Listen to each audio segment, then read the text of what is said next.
Bonsoir tout le monde. On va parler d'innovation. L'innovation est présente partout et la santé n'y échappe pas. Alors, il y a quelques questions qu'on se pose sur l'innovation. Est-ce qu'on peut assimiler innovation et nouveauté? Le concept d'innovation est-il si récent que ça? Est-ce que c'est quelque chose de nouveau, l'innovation? Comment peut-on définir et évaluer l'innovation en santé? Eh bien, nous allons essayer de répondre à ces différentes questions. Et la Haute Autorité de Santé a entre autres pour mission d'évaluer les médicaments, les dispositifs médicaux et les actes en vue de leur remboursement par la solidarité nationale.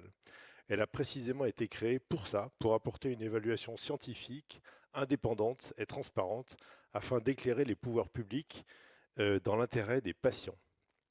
Cette évaluation de l'innovation va vous être illustrée aujourd'hui successivement par trois médecins.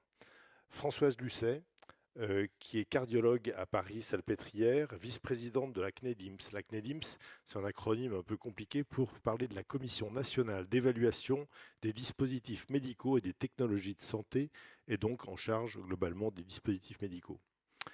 Aurélien Trimouille, généticien au CHU de Bordeaux et vice-président de la CEDIAG, qui est la commission d'évaluation des technologies de santé, diagnostic, pronostic et prédictive, donc en charge de l'évaluation des actes globalement, et Audrey Belser, qui est oncologue et pharmacologue à Paris Institut Curie, et membre de la commission de la transparence, la CT, en charge de l'évaluation des médicaments. Il y a un point que nous n'aborderons pas, c'est les aspects médico-économiques. C'est vrai que dès qu'on parle innovation, on peut parler d'argent, mais on ne parlera pas de ces aspects-là qui ne sont pas dans les prérogatives de ces trois commissions. Donc je vais laisser la parole successivement à Françoise, Audrey et Aurélien. Merci beaucoup pour cette introduction. Donc moi, je représente la CNEDIMS, là, c'est la commission qui s'occupe de l'évaluation du matériel, des dispositifs médicaux pour être exact.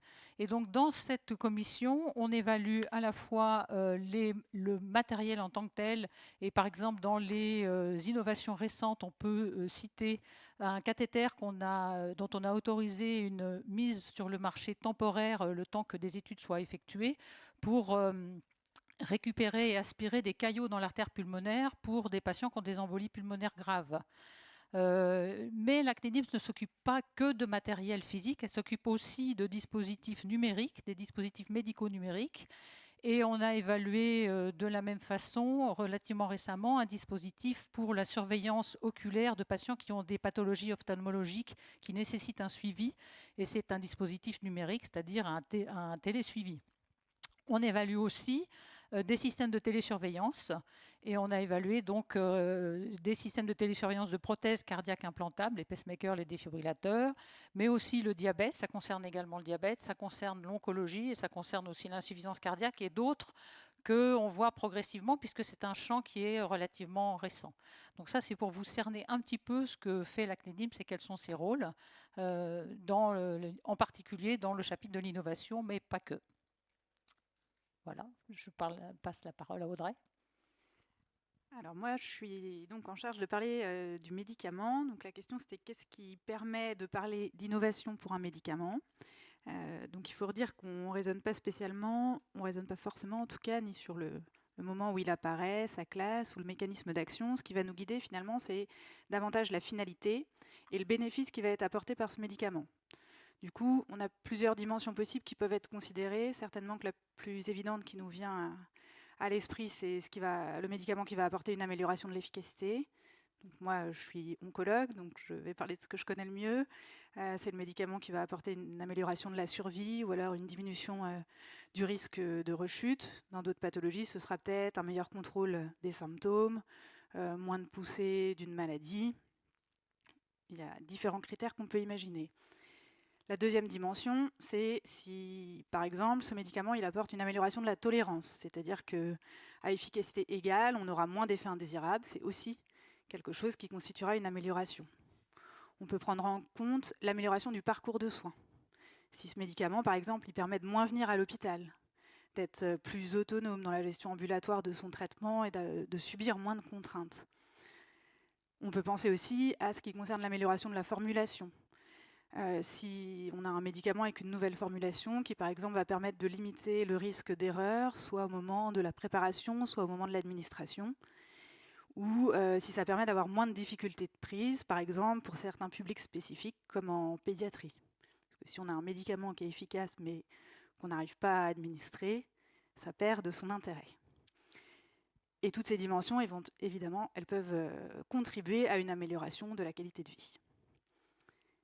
La deuxième question, c'était comment évaluer l'innovation. Alors finalement, ces différentes dimensions que j'ai citées, elles vont être prises en compte lors de l'évaluation du médicament par la commission en charge du médicament, dont on a dit qu'elle s'appelle la commission de transparence. Puis ça va permettre de déterminer le rapport bénéfice-risque et de raisonner en termes de progrès par rapport à l'existant. Donc c'est ce qu'on appelle ensuite le service médical rendu et l'amélioration du service médical rendu. Pour les médicaments qui sont présumés innovants, il y a une procédure spécifique qui s'appelle l'accès précoce, pré ou post-AMM en fonction de là où on se situe par rapport à l'obtention de l'AMM européenne du médicament. Et ce dispositif, il a pour but de permettre un accès rapide des patients à ces traitements dans une situation où on estime que le besoin médical est non couvert ou insuffisamment couvert, donc dans des situations, dans des maladies avec des critères de gravité. Pour l'accès précoce, la doctrine qui permet d'évaluer le médicament, elle repose sur 4 critères, qui sont qu'il s'agisse d'une maladie grave, rare ou invalidante, que la mise en œuvre du traitement ne puisse pas être différée, sans qu'il y ait une perte de chance, qu'on considère qu'il n'y ait pas de traitement approprié, et enfin, que le médicament soit présumé innovant au regard des médicaments et des traitements à notre disposition actuellement. Alors si je peux donner en termes d'évaluation, donc je rappelle quand même, j'en profite pour rappeler qu'ensuite, à partir de ces critères, le raisonnement il se fait sur des arguments cliniques, scientifiques et méthodologiques, qu'on prend en compte les contributions d'associations de patients, qui a d'ailleurs des représentants d'usagers, et qui a une évaluation par des experts cliniciens et méthodologistes. Donc c'est toutes ces dimensions qui sont prises en compte au regard des 4 critères qui ont été évoqués. Et en chiffres, pour donner une idée de ce que ça représente, au cours des 4 dernières années, la mise en place de cette procédure d'accès précoce, il y a eu au total 223 avis qui ont été rendus. Si on regarde sur les 2 dernières années, ça fait à peu près 80 dossiers par an, et pas mal en oncologie. C'est 1/3 de refus et 2/3 de dossiers acceptés, à peu près, donc quand même une majorité de dossiers qui sont acceptés. Et quand on regarde les médicaments qui ont été évalués d'abord dans le cadre d'un accès précoce, et ensuite, quand ils arrivent au moment de l'évaluation dans le droit commun, comment ça se traduit en termes d'évaluation, il y en a un seul sur 133 dossiers qui ensuite a eu une évaluation insuffisante. Tous les autres ont eu un service médical suffisant. Et parmi tous les autres, globalement, c'est quand même 80% qui ont été considérés comme apportant une amélioration du service médical rendu, modéré ou mineur. Donc c'est plutôt plus important, mais c'est logique, en proportion, que dans les dossiers que quand on regarde la proportion dans le droit commun, et c'est logique puisqu'on a dit qu'on sélectionnait sur des pathologies d'une particulière gravité, dans des situations où il y a justement un manque de traitement. Et ça fait 140 000 patients en 4 ans traités dans ces dispositifs. Et globalement, on estime que les médicaments ils vont rester accessibles via l'accès précoce à peu près 17 mois. Donc si on schématise un peu, ça avance l'accès aux médicaments. Merci Aurélien. Donc, bonjour à tous. Donc, je vais parler au nom de la CEDIAC, donc la Commission d'évaluation des technologies de santé diagnostique, pronostique et prédictive, comme cela a été rappelé, de création récente et donc qui a pour rôle au sein de la HAS d'évaluer les actes de biologie, de radiologie, de médecine nucléaire et autres. Tous ces actes sont nouveaux. La question est en effet de savoir s'ils sont innovants et réellement pertinents. Nombre de ces actes, notamment en biologie, sont actuellement remboursés sur le principe du référentiel des actes innovants hors nomenclature, donc c'est un mécanisme ministériel qui n'est pas de droit commun. Donc le principe des évaluations, c'est justement de sortir les actes de cette liste pour les faire rembourser par la solidarité nationale. Donc un focus de la CEDIAG depuis sa création a été fait notamment sur les actes relevant de la biologie moléculaire, que ce soit dans les maladies infectieuses, dans le cancer, dans les maladies rares. Il faut réussir à trouver l'équilibre parce qu'il y a la tentation d'être, on va dire, séduit sur la technologie, sur le côté scientifique, sur le côté intellectuel de tous ces outils, mais néanmoins, ils ne sont pas tous pertinents. Pour vous donner un petit peu un ordre de grandeur, aujourd'hui, obtenir le génome d'un patient lors de sa prise en charge hospitalière, c'est quelque chose qui serait possible technologiquement, qui relevait de la science-fiction encore dans les années 2000. Aujourd'hui, c'est possible. Encore faut-il déterminer si cela est vraiment pertinent. Est-ce que c'est utile aux patients en vie courante? Est-ce que c'est possible dans le soin sur le terrain? Alors, je vais vous donner un exemple précis de travail de la CEDIAC, notamment l'évaluation du panel de gènes de séquençage pour les gènes impliqués dans les cardiopathies héréditaires. La prévalence de ces pathologies, c'est 1 personne sur 500. Donc là, on sort même du cadre des maladies rares, alors que nous sommes encore dans la maladie génétique. Il a fallu, lors des évaluations de cet acte-là, de cette innovation technologique, faire preuve d'innovation méthodologique. En effet, en génétique, on va être amené parfois à évaluer des gènes qui sont connus depuis 2-3 ans et qui vont concerner quelques familles tout au plus dans le monde, alors que les critères d'évaluation, des rapports d'évaluation sont habituellement faits pour des pathologies beaucoup plus communes, avec un corpus scientifique beaucoup plus large, avec des méta-analyses. Là, il a fallu adapter les méthodes d'évaluation à ce type d'actes, notamment sur le plan de l'impact clinique. Malheureusement, beaucoup de maladies rares d'origine génétique n'ont pas de traitement à l'heure actuelle. Il y en a quelques-unes, oui, avec des progrès absolument spectaculaires ces dernières années, mais malheureusement, un grand nombre de ces maladies n'ont pas de traitement spécifique. Néanmoins, cela ne veut pas dire qu'en faire le diagnostic moléculaire n'a pas d'impact. Cela peut avoir un impact non seulement sur la prise en charge du patient, mais aussi sur toute sa famille via le conseil génétique. Là encore, ce sont des bénéfices indirects qui ont dû être pris en compte lors de ces évaluations. La HAS a récemment publié 2 documents sur les principes d'évaluation de ces actes de biologie moléculaire en génétique des cancers somatiques, maladies rares et oncogénétiques, en espérant que ça puisse accélérer le rythme des évaluations justement en industrialisant ce type de production de rapports. Et enfin, je dirais qu'au-delà de l'innovation méthodologique, il y a aussi une anticipation des innovations organisationnelles qui doit être faite. Pour reprendre l'exemple des cardiopathies, aujourd'hui, ces actes-là sont prescrits dans des centres spécialisés, réalisés dans des laboratoires experts. Il y a un enjeu d'accès aux soins et de diffusion de ces technologies. Est-ce que le remboursement en droit commun de cet acte va changer l'organisation du soin? Probablement, on ne peut pas le prédire, mais je pense qu'il faut l'accompagner. Et potentiellement, la HAS a un rôle justement de veille dans le service après-vente des évaluations et des remboursements, dans cette anticipation des changements organisationnels. Très bien, merci à tous les trois pour ce survol. Alors c'est vrai que l'innovation prend des sens différents si on se place dans la position des patients.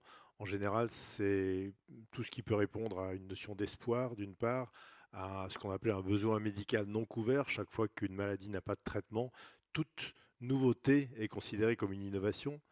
Il y a le point de vue des industriels qui font un investissement financier important dans ces innovations et qui ont une très grosse pression de ce côté-là. Il y a le rôle des académiques aussi qui ont certainement un biais cognitif dans tout ce qui est la notion d'innovation avec une part de partialité importante. Il y a la vision aussi des pouvoirs publics, des politiques qui ont une vision stratégique de l'innovation. Donc c'est difficile d'y voir clair et la lumière qu'on vous en apporte ici, c'est de vous montrer que l'innovation ne la conçoit qu'à travers le bénéfice vis-à-vis du patient. Peu importe la nouveauté technologique qu'il peut y avoir derrière cette innovation, elle n'est réellement innovante que si elle apporte quelque chose à un patient ou à une population de patients.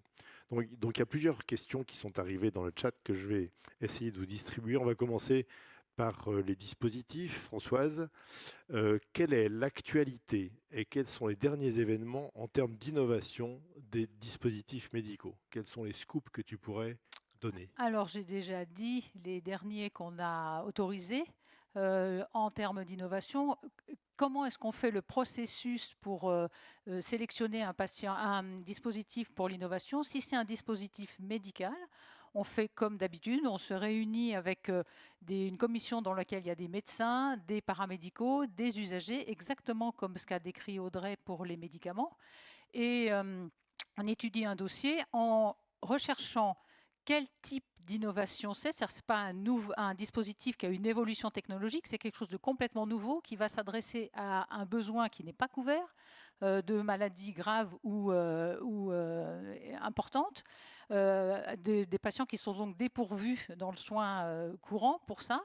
Et on va l'étudier sur le plan méthodologique avec les études qui sont fournies, le début des études qui sont fournies, pour se rendre compte si, si on l'autorise pour un délai qui est d'un an à peu près, en moyenne, sa mise sur le marché, est-ce qu'au bout d'un an, on aura une réponse aux questions qu'on se pose pour savoir si ce dispositif peut rentrer dans le droit commun.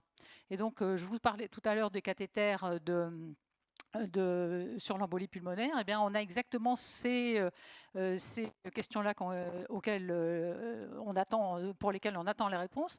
Les études sont en cours. On a vu le début des études. On a un timing qui nous permet de dire que probablement ils seront remboursés, ils seront remboursables si l'étude continue à être positive, c'est-à-dire si on sauve des vies en n'aggravant pas les effets secondaires de ce genre de dispositif. Voilà, donc pour le matériel, c'est essentiellement ça. Pour les dispositifs qui sont numériques, on a eu jusque-là assez peu de demandes parce que c'est quelque chose de relativement récent. Et donc celui que je vous ai cité pour la vision, qui est la surveillance de patients qui ont des pathologies maculaires. Donc, c'est très important, c'est de pouvoir espacer leurs visites s'ils vont bien. Et donc, ils ont un dispositif qui leur permet à la maison de faire des tests et que ce soit télétransmis et de surveiller s'il y a une baisse de l'acuité visuelle, auquel cas, il doit y avoir une réponse relativement rapide pour voir les patients et pour éventuellement leur faire des injections, enfin un traitement pour éviter que leur pathologie s'aggrave, alors que sinon, il faut les voir toutes les semaines, tous les 15 jours ou tous les mois. Et s'ils vont bien, la visite ne servait à rien. Donc, c'est vraiment quelque chose pour lequel on a l'impression que, d'une part, en termes de vision sauvée, ça peut apporter quelque chose. Et la deuxième chose, c'est en termes et c'est pour ça aussi que les dispositifs médico-numériques comme ça, c'est important, en termes d'organisation des soins, ça peut changer beaucoup de choses. Et on demande à la fois des dossiers qui sont des réponses cliniques et des dossiers sur lesquels il y a un impact organisationnel qui peut aussi être valorisé. Parce que si on évite plein de consultations inutiles alors qu'il y a des services qui sont surchargés, et tout en rendant le même service aux patients, ben, ça a un intérêt. Donc voilà les dispositifs les plus récents dont je vous avais parlé, pour lesquels j'ai précisé un peu.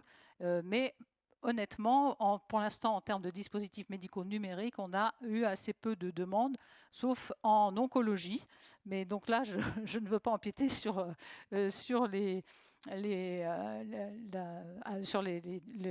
Audrey, mais on a aussi des dispositifs de surveillance en oncologie pour lesquels on a autorisé des innovations précoces comme ça. J'ai une brève question complémentaire qui n'est pas dans le chat.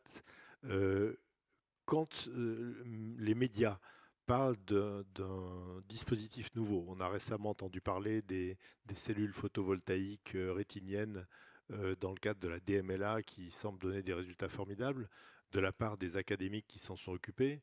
Il se passe en gros combien de temps entre ces diffusions médiatiques et la validation par la HAS ? Ça dépend du délai dans lequel le dossier est déposé et des données qu'il y a, en fait. C'est exactement ça. En fait, quand nous, on voit un dossier qui n'est pas forcément sorti dans les médias avant, ou alors qui est sorti très en amont, parce que, par exemple, le dossier ophtalmo, on en avait entendu parler déjà il y a plusieurs mois. Il y avait même tout un intérêt médiatique qu'on comprend tout à fait bien là-dessus, sur ce sujet. Eh bien, il peut se passer, une fois que la commission rend son avis, c'est extrêmement rapide, mais il faut qu'avant l'industriel ait les données, puisqu'il a un délai relativement court pour prouver que ces données vont servir. Donc, pour les dispositifs médicaux numériques, c'est 6 ou 9 mois. Donc, il faut qu'il ait vraiment avancé dans les études pour être pratiquement sûr qu'on acceptera après son dossier. Sinon, il a lancé une étude, il a fait des tas de démarches et ça ne va pas servir. Donc, une fois qu'on a le dossier, ça va vite puisque ce sont des délais relativement courts. Merci. Audrey, on a une question sur le médicament. Comment concilier le décalage considérable entre les AMM octroyés et leur absence officielle de prise en charge? Entre parenthèses, un médicament qui obtient une nouvelle AMM est-il forcément une innovation? Alors non, un médicament qui obtient une nouvelle AMM n'est pas forcément une innovation, puisqu'on a commencé par dire tout à l'heure ce qui nous permettait de parler d'innovation. Donc ça constitue un progrès dans une des dimensions évoquées, efficacité, tolérance, parcours de soins, formulation, qualité de vie. Donc c'est pas systématiquement associé. Et puis finalement, dans l'histoire chronologique, le médicament qui va avoir une AMM, il va être évalué ensuite pour justement raisonner en termes de rapport bénéfice-risque du médicament et de ce qu'il apporte par rapport à l'existant. Et c'est en fonction de ça que ça influencera ensuite si oui ou non on a accès aux médicaments ou dans quel cadre. Donc il n'y a pas un caractère systématique entre l'un et l'autre.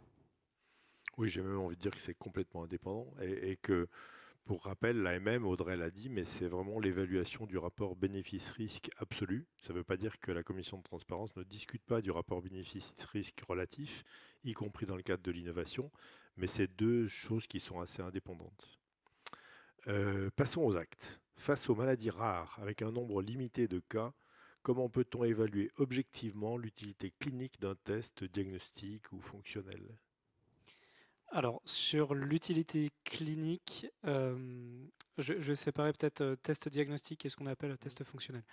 Sur l'utilité clinique, il y a d'abord une utilité qui est globale pour toute la génétique constitutionnelle, c'est ce dont je parlais, de conseil génétique.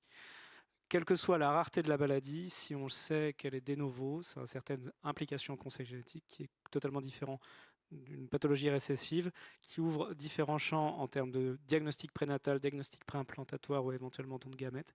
Donc, quelle que soit la rareté de la maladie, il y a certains bénéfices cliniques qui sont communs à toutes les maladies rares. Ensuite, il y a un certain nombre de maladies rares, et je tenais à le rappeler, qui présentent des innovations thérapeutiques où même avec une petite dizaine de cas concernés en France, vous pouvez changer totalement le cours de la maladie avec certaines thérapies. Je ne donnerai pas d'exemple, mais il en existe. Je pense que il y a des méthodes, il y a des éléments tout à fait objectifs qui permettent d'affirmer le bénéfice clinique, le bénéfice en vie courante d'un test diagnostique. Concernant les tests fonctionnels, ce qu'on appelle tests fonctionnels, ce sont généralement des tests qui viennent après l'analyse moléculaire, donc en post-panel, en post-exome ou génome. Il y a des enjeux très particuliers justement dans le développement de ces tests qui sont généralement des tests beaucoup plus complexes à mettre en œuvre. Donc là, il y a également des notions de rentabilité diagnostique, mais surtout de performance analytique. Les tests doivent prouver leur performance, évidemment, pouvoir donner une réponse claire pour aider au diagnostic et avoir de fait un impact clinique qui va être équivalent à celui des tests diagnostiques réalisés en aval. Entendu. Une question pour Françoise, mais qui, je crois, concerne tout le monde, mais elle est mise dans les dispositifs. Les innovations peuvent aussi être organisationnelles. Existe-t-il des particularités méthodologiques pour évaluer ce type d'innovation? Absolument, il existe des particularités méthodologiques qui sont listées et bien écrites sur le site de la HAS. Il y a un guide pour ça. La HAS, elle organise d'une façon générale éventuellement des rencontres précoces avec les industriels, des guides pour les dépôts de dossiers dans les différentes possibilités dans quelle filière est-ce qu'un dossier doit rentrer, si c'est un dispositif numérique, si c'est un dispositif de surveillance ou pas. Et il y a tout un chapitre extrêmement détaillé sur l'impact organisationnel. Il ne suffit pas qu'on arrive en disant, alors écoutez, voilà, on a empêché 50 patients d'avoir une consultation et donc il faut que notre dispositif soit valorisé en termes organisationnels. Il y a tout un parcours pour savoir est-ce que l'organisation médicale et paramédicale a changé? Parce que vous comprenez bien que la télésurveillance, par exemple, ça a été une réorganisation complète des services avec des infirmières, des IPA, donc des IPA qu'il faut former, puisque à l'époque, ça n'existait pas, pour surveiller des dispositifs ou des patients. Et donc, il y a toute une liste de critères et qui est extrêmement bien détaillée. Et donc, j'engage les personnes qui ont posé cette question à regarder sur le site de la HAS tous ces guides, qui sont fort bien faits. Absolument, et qui effectivement concernent les 3 secteurs dont on parle. Revenons aux médicaments. Quelles sont les perspectives concernant l'accès aux innovations thérapeutiques, notamment par rapport à la mise à jour de la doctrine sur le pari, sur la levée du pari de l'innovation et aux réflexions en rapport avec le PLFSS? Alors, sur la mise à jour de la doctrine, elle est soit disponible dès maintenant, soit de façon imminente, pour intégrer notamment des enjeux sur les évolutions méthodologiques, certaines nouvelles formes de données qui sortent, on va dire, du schéma de référence qui est celui de l'essai comparatif randomisé, qui est celui qu'on connaît le mieux, mais pouvoir aussi intégrer justement et préciser le cadre pour intégrer la prise en compte de données comme les essais avec des bras émulés, des bras synthétiques, c'est ce type d'enjeu qui fait partie de cette mise à jour de la doctrine. Et la deuxième partie de la question... Il y a le problème les réflexions par rapport à l'évolution du par rapport au PLFSS en gestation, qui va en fait, le PLFSS va probablement concerner surtout les données de l'accès précoce, et plus précisément de l'accès précoce post-AMM, pour lesquels les orientations vont plutôt vers une réduction de ces accès précoces avec des conditions d'accès qui seront un petit peu plus difficiles. Pour l'instant, c'est un petit peu tôt puisque ça n'a pas été complètement défini, mais en tout cas, il y a des évolutions prévisibles. Et pour ce qui concerne les données... Ah, zut, la question a disparu. Les données dont tu parlais, ce qui est important dans cette levée du pari, c'est surtout le fait qu'on a insisté beaucoup sur le plan de développement qui est demandé aux industriels. Ce plan de développement doit être le plus détaillé possible et doit permettre une levée la plus robuste possible du pari qui est fait chaque fois qu'un accès précoce est proposé. Donc voilà, on pense arriver à cadrer davantage tous les acteurs qui sont autour de l'accès précoce. On va revenir aux actes. Que fait-on pour l'errance diagnostique des femmes, le double des hommes? Point d'interrogation. Alors je pense que le point d'interrogation, il est global parce que le double des hommes, je pense que c'est une affirmation par rapport à ce qui est dit sur les femmes. Alors, je ne sais pas exactement sur quoi Je pense que ça concerne certaines pathologies qui ne sont pas forcément d'ailleurs des pathologies dans le cadre de la génétique, mais plutôt de marqueurs de cancer, de dépistage, etc. etc. Moi, je l'interprète comme ça. Je pense que sur l'impasse diagnostique, comme sur les autres sujets, tout outil nouveau n'est pas forcément innovant. Et je pense qu'il faut effectivement raison garder et avoir comme centralité vraiment la rigueur scientifique dans les évaluations. On sait que dans le corpus scientifique, en santé des femmes, il y a un certain nombre d'études épidémiologiques qui n'avaient pas pris depuis des années en compte l'élément du genre, tout simplement, et qui ont pu favoriser des données peut-être de mauvaise qualité, en tout cas moins pertinentes. Donc je pense que ça, depuis des années, c'est des choses sur lesquelles on a beaucoup plus conscience et qui rentrent dans le cadre des évaluations. Voilà, je pense que dans tout état de cause, ça souligne le fait que les évaluations doivent se faire avec toujours les mêmes critères de qualité et de rigueur scientifique, quelle que soit la pathologie, et notamment dans le cadre des impasses diagnostiques. Alors, il y a un focus qui est fait pour les maladies rares. Je vais faire un commentaire malgré tout en tant que clinicien sur l'errance diagnostique. Je ne suis pas sûr que les actes soient vraiment la clé du problème de l'errance diagnostique, parce que le problème de l'errance diagnostique, c'est qu'il faut y penser et que la formation des médecins actuellement n'est peut-être pas encore assez en ce sens-là. Donc il y a des progrès académiques à faire dans ce cas-là. Je pense qu'à travers la différence homme-femme, il y a par exemple le diagnostic de cancer pulmonaire qui est plus tardif chez les femmes que chez les hommes. Il y a le diagnostic de toutes les coronaropathies qui est plus tardif chez les femmes que chez les hommes, parce que simplement on l'évoque moins pour des questions d'une forme de culture médicale qui n'est pas assez adaptée. Les actes, ils arrivent après. Moi, je pense que le positionnement des actes dans ces retards diagnostiques qui sont un vrai problème, et les maladies rares ont été citées, bien sûr que dans les maladies rares, c'est un fléau, le retard diagnostique. On a des retards diagnostiques de 10 ans pour beaucoup de maladies rares, et c'est assez révoltant quand on est concerné. Mais le point de départ, il est clinique. La vraie question, c'est est-ce qu'on y a pensé? Si on y a pensé, après, on sait utiliser les actes.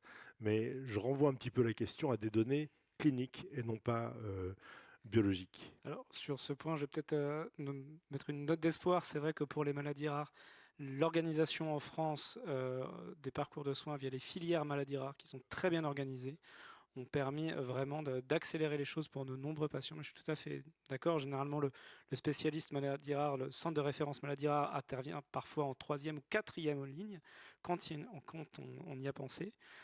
Sur le plan technologique, quand même, ça a permis de lever un certain nombre d'impasses diagnostiques. Si on cite par exemple les troubles du neurodéveloppement dont on parlait tout à l'heure, avec un karyotype, vous faites à peu près 5% de diagnostic. Avec une puce ADN, vous en faites 15%. Avec les technologies actuelles de séquençage à haut débit, on peut monter jusqu'à 50 voire 60% de diagnostic. Et toutes ces évolutions technologiques ont eu lieu en 20 ans. Oui, mais il faut que le patient soit rentré dans le circuit. Il faut que le patient soit Et le problème, c'est l'entrée dans le circuit. Et c'est pour ça que le point de départ, c'est y penser. Une fois qu'on y a pensé, après, je fais confiance. Revenons au DM, au dispositif. Comment peut-on distinguer une innovation de rupture d'une innovation incrémentale? Ça aussi, tu n'as pas de chance, Françoise, mais c'est une question qu'on aurait pu poser aux trois. Alors, une innovation incrémentale, c'est un dispositif qui existait déjà, ou une base de dispositif qui existait déjà, dans lequel on rajoute quelque chose qui fait qu'il s'améliore. Et donc, nous, on considère ça comme une évolution technologique. Et donc, c'est ça l'évolution incrémentale. Le dispositif de rupture, par exemple, si je reprends ce fameux cathéter pour l'artère pulmonaire, c'est que jusque-là, les embolies pulmonaires graves, c'est-à-dire pour lesquelles le risque mortel est terriblement élevé, si les anticoagulants ne marchent pas, il faut appeler le chirurgien pour ouvrir le thorax et sortir le caillot. Combien de centres de chirurgie cardiaque sont sur toute la France? Et comment fait-on pour un patient extrêmement instable à le transporter? On ne peut pas. Et donc, voilà, ce cathéter-là, c'est l'exemple de ce cathéter, c'est une solution supplémentaire qui, sur le plan technique, n'est pas extrêmement compliqué, qui se fait, bien sûr, ce sont des patients graves qui sont en réanimation, mais c'est des radiologues interventionnels qui font ça, et il y en a quand même beaucoup plus, ou des cardiologues interventionnels qui font ça. Et donc, c'est permettre un acte complètement nouveau, qui n'existait pas jusque-là et qui permet de sauver des vies, on l'espère, en tout cas pour les embolies pulmonaires graves, on en est certain, très graves, c'est-à-dire celles qu'on a envoyées chez le chirurgien, on en est certain. Après ça, la difficulté, ça va être de graduer jusqu'à quel niveau de gravité on peut autoriser ça. Parce que bien sûr, quand on opère un malade qui est bourré d'anticoagulants et qu'on a fait des tas de médicaments pour essayer de faire fondre un caillot, il saigne plus que quelqu'un d'autre. Et donc, bien sûr qu'il y a des complications à ce type d'exercice. Mais donc, tout le problème est là. Donc voilà, c'est 2 exemples pour vous montrer que ce n'est pas du tout la même chose. Merci. Audrey, comment la HAS évalue-t-elle une innovation dont les données cliniques sont encore limitées. Comment faire face à l'incertitude des données produites dans un temps court? Alors, c'est effectivement des cas de figure qui se présentent. Si on est dans l'évaluation classique, on va dire, c'est ce qui peut rentrer dans un avis conditionnel. Quand on pense que on a suffisamment d'arguments pour penser qu'effectivement, il va y avoir une amélioration, un bénéfice, mais qu'il y a quand même des points d'incertitude, peut-être parce que les données manquent un peu de maturité, qu'il faudrait avoir plus de recul. Et dans ce cas-là, cet avis conditionnel, il va être associé à un engagement le dossier va être réévalué, donc il faudra qu'il y ait cet engagement à fournir les données supplémentaires pour vérifier que l'incertitude qu'il y avait peut-être liée à des données un peu précoces, elle se confirme dans un sens ou dans un autre, mais qu'en tout cas, on arrive à un moment où on a des données suffisamment robustes pour rendre un avis définitif. Et ça rejoint d'ailleurs un petit peu la question précédente, parce que la notion de délai considéré comme raisonnable fait partie justement des modifications de la doctrine. Puis ça rentre aussi un peu finalement dans les accès précoces aussi, puisque au moment où ils sont attribués ils vont être réévalués, et donc de la même façon, les données vont être réanalysées pour vérifier que ce qui a été estimé initialement qu'on garde la même estimation finalement de ce rapport bénéfice-risque. Donc il y a quand même plusieurs situations qui permettent de s'adapter à des données qui sont effectivement parfois préliminaires. J'ai une question qui est dans les actes, mais je ne sais pas si tu seras bien à l'aise. Est-ce qu'il est possible de proposer des innovations dans les soins de support suite aux chirurgies mammaires? En effet, je ne suis pas C'est plutôt peut-être voilà. Françoise qui a des éléments de ce côté-là. Peut-être qu'on n'en a pas. Donc on ne répondra pas à cette question, en tout cas de manière fondée ce soir. Est-ce que je peux prendre la parole pour compléter ce qu'a dit Audrey tout à l'heure? En fait, quand on discute, on se rend compte que nos démarches, que ce soit dans les médicaments ou dans l'accès précoce aux dispositifs, aux dispositifs innovants, est très similaire. Et donc, toute la difficulté, si je suis assez triviale, je dirais l'accès comme ça à l'innovation, c'est payer pour voir. C'est-à-dire, on met en marche un dispositif qui va permettre de rembourser de façon précoce, c'est-à-dire avant qu'il soit mis sur le marché, un dispositif ou un médicament pour lequel on espère un bénéfice. Et donc, la rigueur scientifique qu'on utilise et l'évaluation du besoin et de la population qui va être concernée, c'est très important, parce qu'imaginez ce qui se passe si au bout d'un an, on dit non, finalement, ce dispositif n'a pas rendu les services qu'on espérait. Et donc, ça veut dire qu'on le supprime. On lui dit, l'autorisation a été donnée d'un remboursement pendant un an. Il y a des patients qui éventuellement ont ce dispositif ou ont ce médicament, et on va le supprimer. Et donc, forcément, c'est incompris. Et donc, c'est une des raisons pour lesquelles on est extrêmement féroce, on va dire peut-être, sur l'évaluation et sur les premiers résultats, puisque nous, c'est vraiment ça, c'est payé pour voir. Sur une partie de l'étude, des études qu'on nous fournit, on estime qu'on a une chance que ce soit un médicament ou un dispositif intéressant pour la santé publique, parce que c'est ça, en fait, notre mission. Et donc, c'est pour essayer de faire comprendre quelle est la difficulté et la raison pour laquelle, souvent, on trouve que nos évaluations sont trop restrictives, qu'on essaie de comprendre un peu les deux côtés du système. Absolument. Aurélien, puisque tu n'as pas eu ta question, une autre en joker. Comment la HAS va pouvoir évaluer les actes de génétique dans une temporalité compatible avec un maintien de l'activité des laboratoires?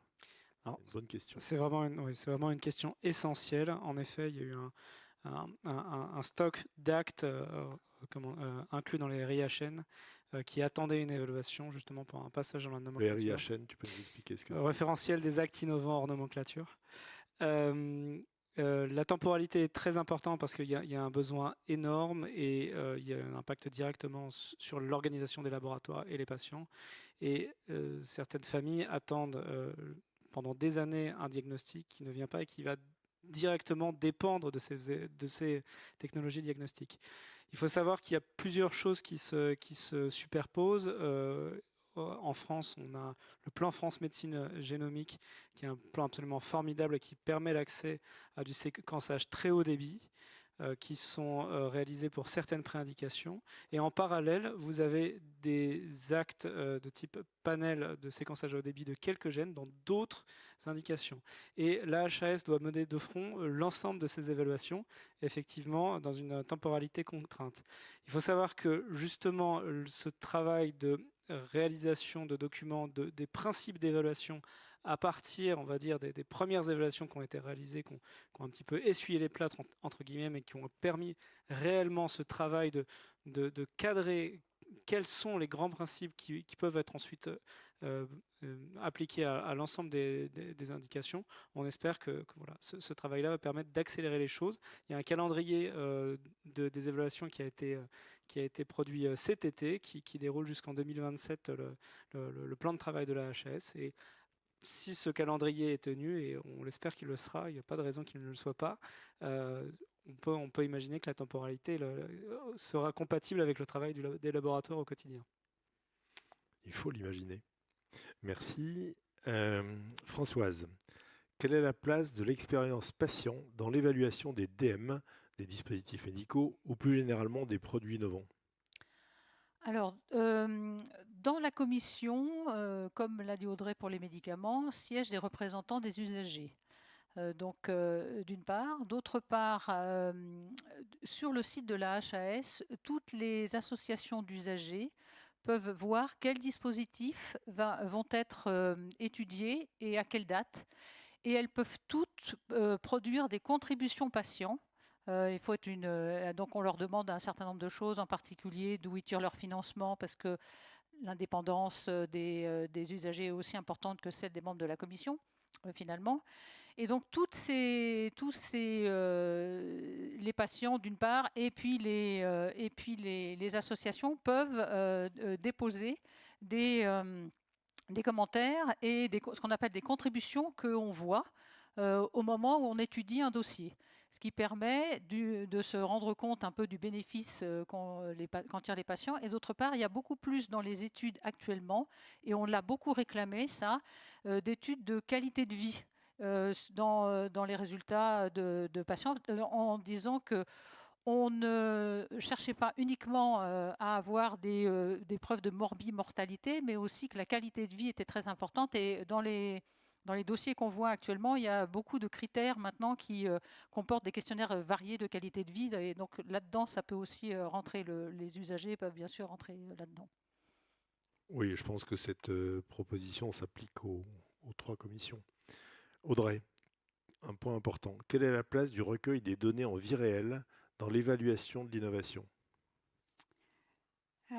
Alors si on reprend par exemple dans les accès précoces, ces données de vie réelle, elles vont être collectées ensuite, une fois que le médicament est accessible dans l'accès précoce, en lien avec le PUTRD. Et du coup, au moment des réévaluations, on va vérifier que ces données du traitement en vraie vie, elles sont bien cohérentes avec ce qui avait été décrit dans les données cliniques qui ont été exploitées initialement. C'est un des exemples. Juste avant, on a parlé des questionnaires ou des échelles de qualité de vie, qui sont quand même aussi des éléments qu'on regarde systématiquement au moment de l'évaluation du médicament, quel que soit accès précoce ou droit commun, c'est toujours un élément auquel on va être sensible également. Les données de vie réelle, c'est toujours quelque chose de difficile parce que c'est extrêmement séduisant et ça paraît indispensable. C'est indispensable, mais la méthodologie associée aux données de vie réelle est souvent décevante et ne permet pas d'obtenir les informations tant attendues de ces données de vie réelle. La fin approche. Je vous avais posé 3 questions au départ. On va essayer d'y répondre. Peut-on assimiler innovation et nouveauté ? Non, je crois que sûrement pas. C'est des visions complètement différentes, mais il ne faut pas rentrer dans le piège parce que c'est une tendance facile. Le concept d'innovation est-il récent ? Certainement pas. La corticothérapie, ça a été révolutionnaire. L'échographie, ça a été révolutionnaire. Donc non, certainement pas, mais actuellement, il y a quand même une accumulation et j'ai presque envie de dire un embouteillage d'innovation que nous devons gérer techniquement, scientifiquement et indépendamment. Et le dernier point, que j'avais soulevé, c'était comment peut-on définir et évaluer l'innovation en santé. Je crois que tous les trois, vous y avez merveilleusement bien répondu, en tout cas dans les 3 domaines qui vous concernent. Merci beaucoup à vous 3, merci à tous ceux qui nous ont écoutés et bonne soirée.